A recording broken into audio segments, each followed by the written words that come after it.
Let's talk now about Iran, the US-Iran 10-day ultimatum. Colonel Simon Diggins is with us. He is a defence and military analyst, obviously a very senior officer in the UK military previously. Simon, good morning. Peter, good morning to you. How are you? What's going on here with Iran? Just tell us about this 10-day ultimatum, what Trump has said and what the implications could be, because it's pretty serious, and it is certainly, we know these threats have been made before. There are times when things occur at the end of these ultimatums. Sometimes things do, sometimes things don't. What's your analysis of it? And just tell us about it, Simon. So what's happening is that Trump has now got a general build-up of American forces in the region.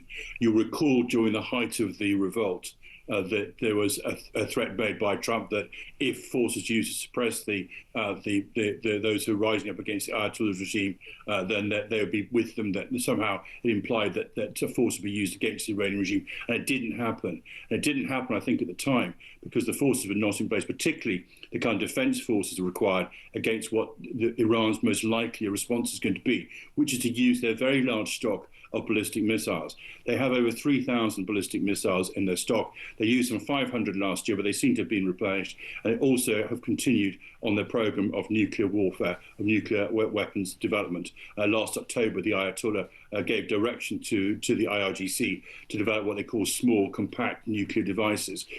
So the danger and threat, I think, has been recognised by Donald Trump, is that whatever damage was done to the Iranians last June, and there was damage done to the Iranian regime, that's now been passed by, and they are likely and heading towards developing nuclear weapons again. And so he's basically said to them, you've got to stop this, and we're going to put the forces in place, which they didn't have in place earlier on, to do something about it, and most importantly, to defend against the most likely response. And that, of course, also affects other people in the region. I mean, there have been people like the Qataris, the Saudis, and people like that saying this is all very well and proper, but it's quite likely the Iranian regime will lash out at us.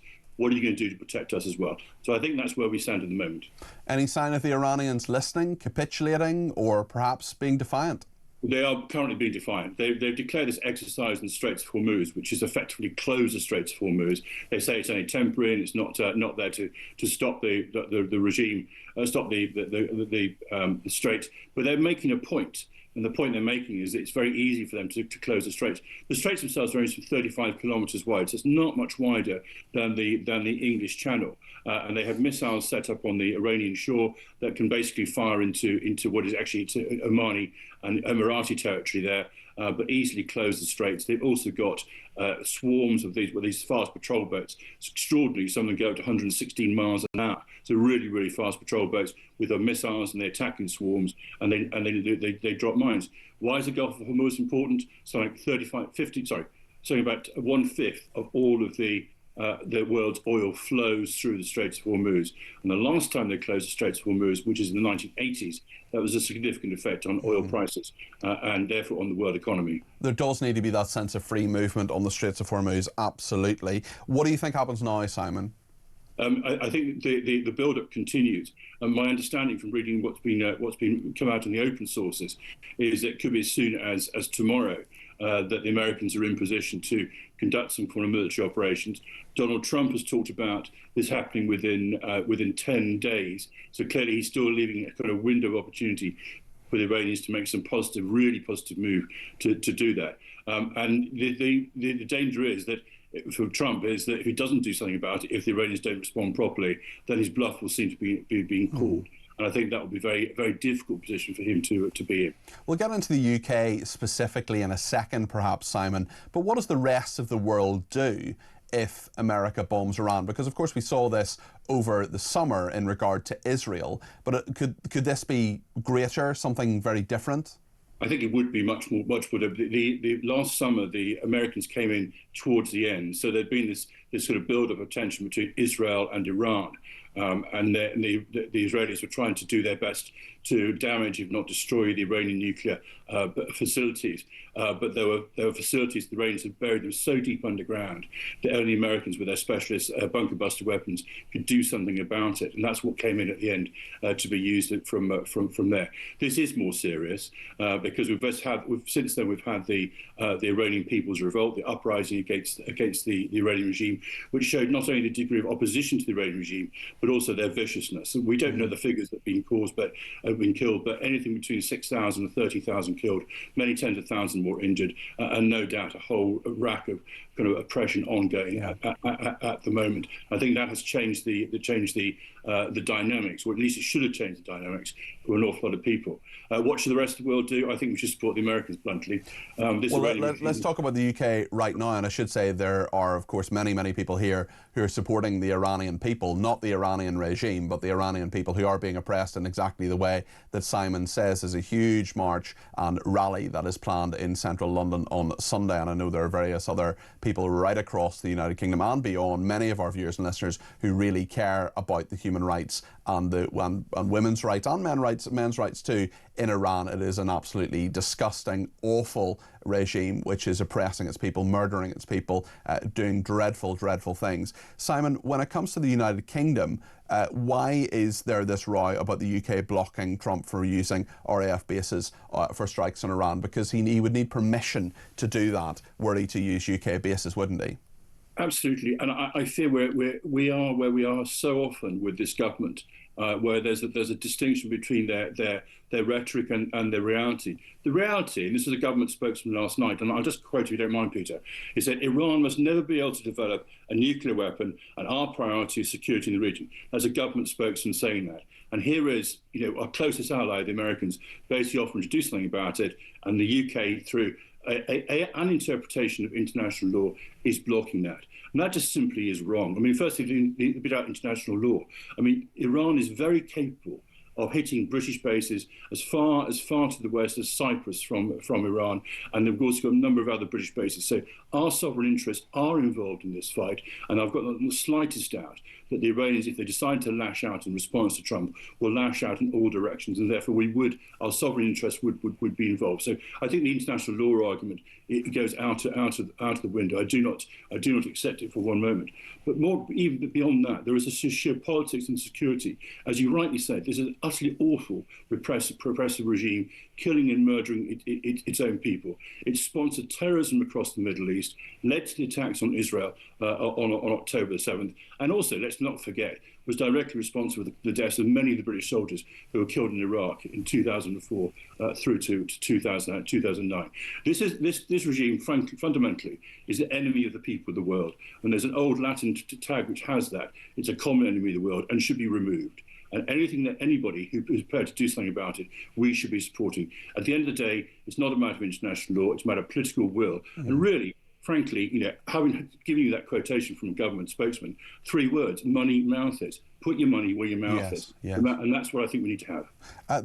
Speaking of people putting their money where their mouth is, the Board of Peace that Donald Trump has assembled, lots of countries putting huge amounts of money into that, many more not putting money in at all and having observer status at that.